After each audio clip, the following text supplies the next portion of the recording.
Good evening and welcome to Daily News Podcast. Your daily digest of everything Mangalore has to offer, from the critical to the captivating.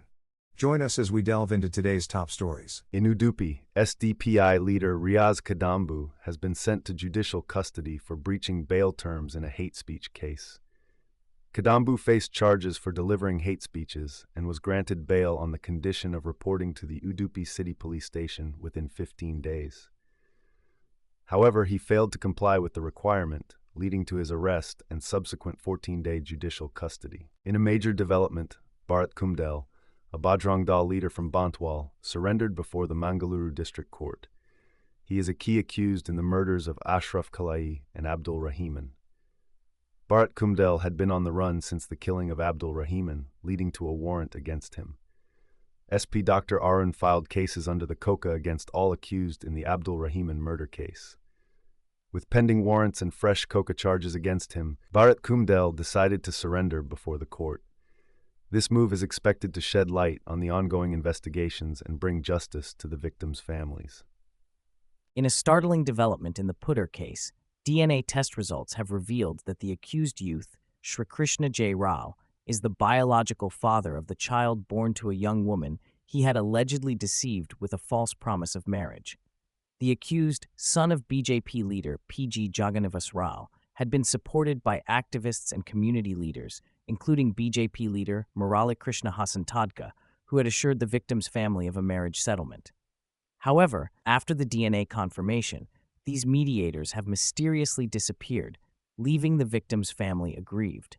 Despite the conclusive test results, pro-Hindu organizations and supporters of the victim have remained silent, complicating the case. Shri Krishna, who was earlier arrested for cheating, is now on bail as the Puttur community awaits further developments in this case. In a tragic incident in Padai, Kinya village near Mangaluru, the body of 32-year-old Mithun Shetty was found in a well near his house. Suspected to be a case of suicide, Mithun was reported missing by his family after he didn't wake up the next morning. The police were informed after his slippers were found near the well. A search operation, led by the Home Guards team and locals, resulted in the recovery of the body.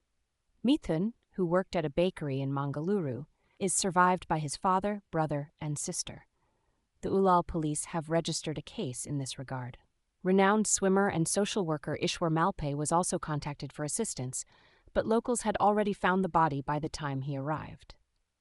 In a significant development, the Congress government has made changes to the Anna Bhagya scheme, a flagship program. The Cabinet has approved providing 5 kilograms of rice along with an Indira kit comprising essential items like dal, sugar, cooking oil, and salt to BPL cardholders. The decision came after a survey revealed a preference for these items over the previous 10 kilo of rice allocation. This adjustment is expected to benefit 4.48 crore beneficiaries in 1.26 crore BPL families.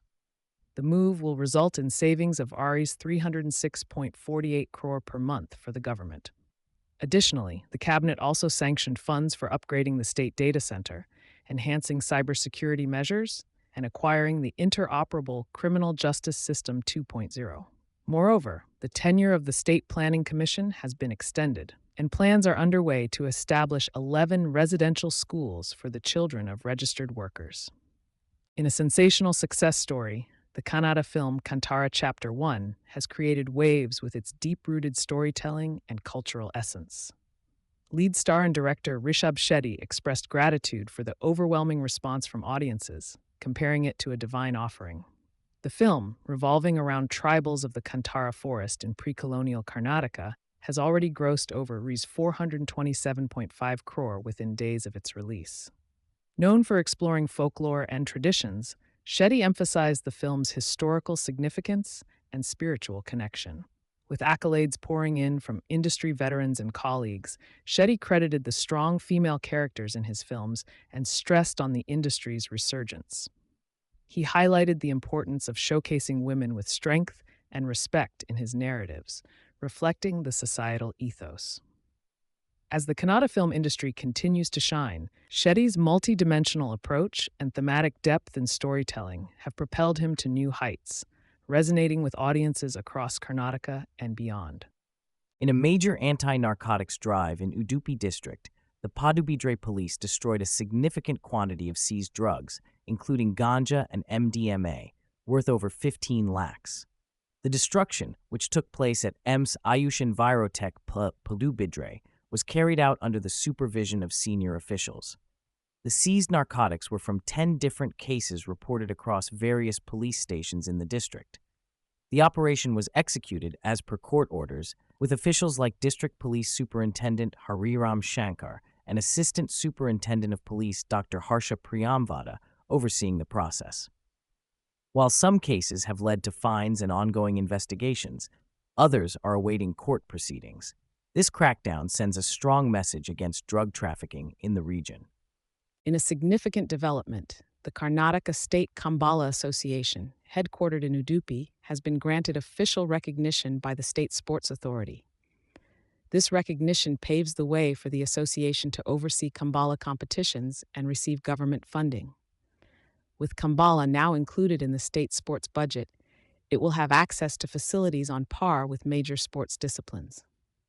The association's president's request for recognition was supported by the Deputy Commissioner of Dakshina Kannada and approved during a meeting chaired by Chief Minister Siddaramaiah.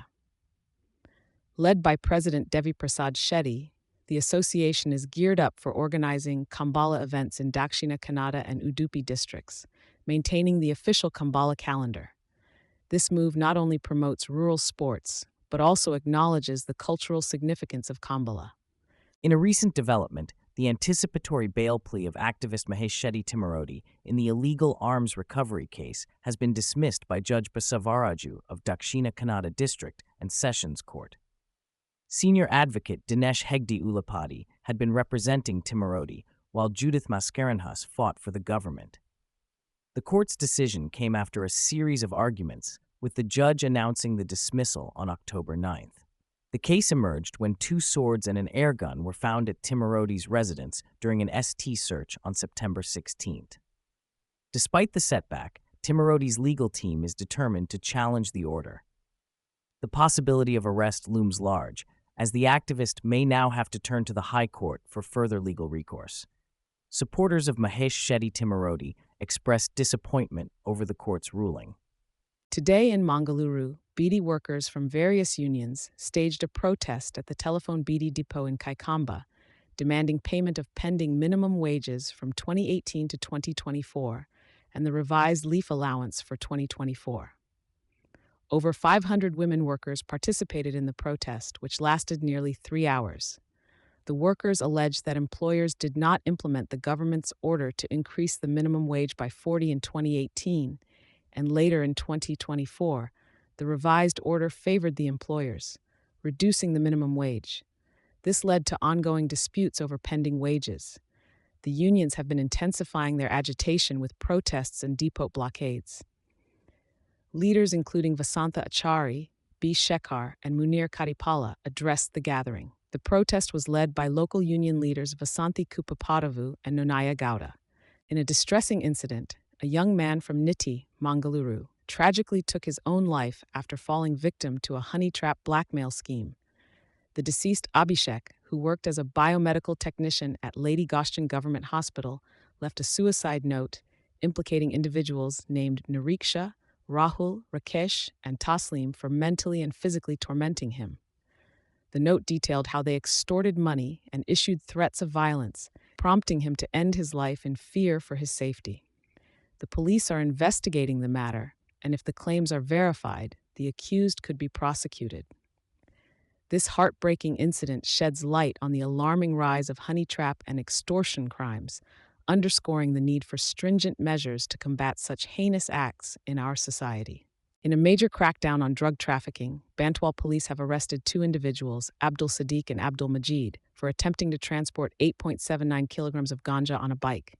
The police, led by PSI Sandeep Kumar Shetty, seized the contraband valued at 88,700, along with a motorbike and other items worth a total of Rs 2,017,460. The arrest took place near Kaikunje railway station after a chase when the accused tried to evade the police. This isn't the first time the duo has been involved in such illegal activities. previously, they had abandoned a pickup vehicle filled with ganja during a chase by excise officials.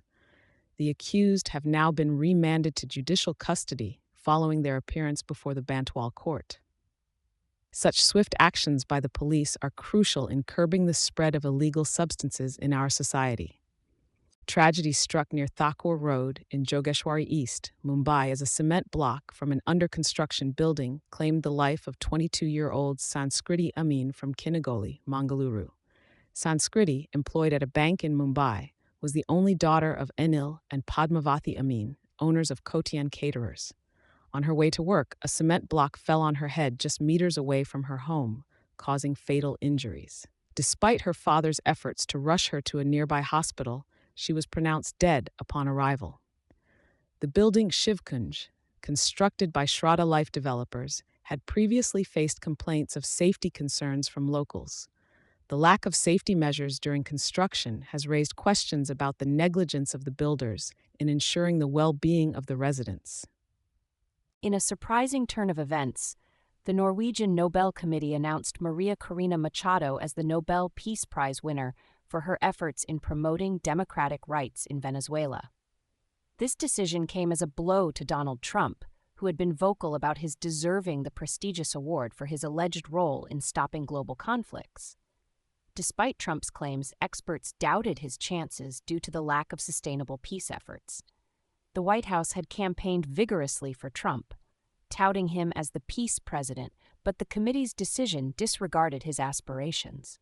Trump's tirades and assertions only added to the drama surrounding the announcement. This development adds to the list of former U.S. presidents who have won the Nobel Peace Prize, emphasizing the importance of sustained peace efforts over quick diplomatic wins. The decision marks a significant moment in global peace advocacy and democracy promotion. In Mangalore Today News, an investigation into the chain of custody of the gold-clad door panels from the Sabarimala temple in Kerala has revealed shocking irregularities. The panels were removed in July 2019 and traveled across southern India for over a month before returning with a significant loss of precious metal. The disclosure, based on court filings and company records, has prompted a High Court-directed probe. The journey of these panels included stops at private temples and even the house of Malayalam actor Jayaram for a private puja before returning to Sabarimala. Questions remain unanswered about the missing gold and the safekeeping of the artifacts. The Kerala High Court has ordered a criminal case to be registered and a special investigation team to probe the misappropriation of gold from the shrine. Opposition parties have seized on the revelations as evidence of mismanagement and alleged theft, demanding a free and fair inquiry. Stay tuned for more updates on this developing story. In a historic moment, Venezuela's Maria Corina Machado has been honored with the Nobel Peace Prize for her relentless efforts in promoting democracy and challenging dictatorship in her country. The former opposition presidential candidate was praised for her role as a unifying force against the oppressive Venezuelan regime. Speculation was rife that the award might go to Donald Trump, especially after his involvement in brokering a ceasefire in Gaza. However, the Norwegian Nobel Committee recognized Machado's unwavering commitment to free and fair elections, despite facing grave threats to her life. As she was barred from running for the presidency, newcomer Edmundo Gonzalez took her place, leading to widespread repression and violence during the elections. Machado's courageous stance against authoritarianism has inspired millions around the world. The award ceremony will take place in Oslo, Norway, distinguishing her as a beacon of hope for democracy and freedom. In a tragic incident near Dodakeri Maidan in Mysuru, a 10-year-old girl from the Hakipiki community was found murdered after allegedly being sexually assaulted. The victim and her family had come to Mysuru from Kalaburagi to sell goods during the Dasara festival. The girl went missing in the early hours of Thursday, and her body was discovered by her relatives in a pit near their camp. The family suspects rape and murder. Mysuru police swiftly apprehended a suspect, Karthik from Kolagal, who tried to escape but was injured and arrested. The investigation is ongoing as the community demands justice for the young victim. The girl's body has been sent for a post-mortem examination to gather more evidence in this heartbreaking case. In a significant development, two personal security officers of the late Assamese music legend Zubeen Garg have been arrested by the Special Investigation Team probing his death. The officers, Nandeswar Bora and Paresh Besha, were detained after substantial financial discrepancies were discovered in their bank accounts. Investigations revealed transactions totaling over 1.1 crore, raising questions about their involvement in Zubeen's financial affairs. Zubeen's wife, Garima Saikya Garg, acknowledged that Zubeen had entrusted money to the officers for charitable purposes, distancing herself from his financial dealings. She urged against politicizing the case and called for clarity on the circumstances of his death. The arrests shed light on the intricate web of Zubeen's financial connections and mark a turning point in the investigation into the beloved artist's passing, sparking a call for truth and transparency from his family and fans. In a tragic incident in Ayodhya, at least 5 people lost their lives and many others were injured when a house collapsed due to a powerful explosion in Pagla Bari village. The cause of the blast is still unknown, with rescue operations ongoing as several individuals remain trapped under the debris. Authorities have evacuated nearby houses as a precautionary measure, and rescue teams are using excavators to clear the rubble. The police, fire department, and local administration are working together to determine the cause of the explosion. Chief Minister Yogi Adityanath has expressed his condolences and directed officials to provide proper medical care to the injured and oversee the rescue efforts personally. In an ongoing investigation into illegal online betting, the Enforcement Directorate has made a significant breakthrough. Assets worth over 150 crore have been seized from Congress MLA KC Virendra, also known as Puppy. The ED's Bengaluru Zonal Office conducted search operations under the Prevention of Money Laundering Act, seizing 40 kilograms of gold bullion worth Rs 50.33 crore. This adds to the earlier seizure of assets worth Rs 103 crore, including gold bars, cash, jewelry, vehicles, and bank balances. Puppy and his associates are alleged to have operated illegal online betting websites, cheating players, and accumulating over 2,000 crore in illegal turnover. A sophisticated money laundering mechanism was uncovered, involving multiple payment gateways and mule accounts across the country. The ill-gotten funds were used for extravagant expenses like international travel, visa fees, and hospitality services.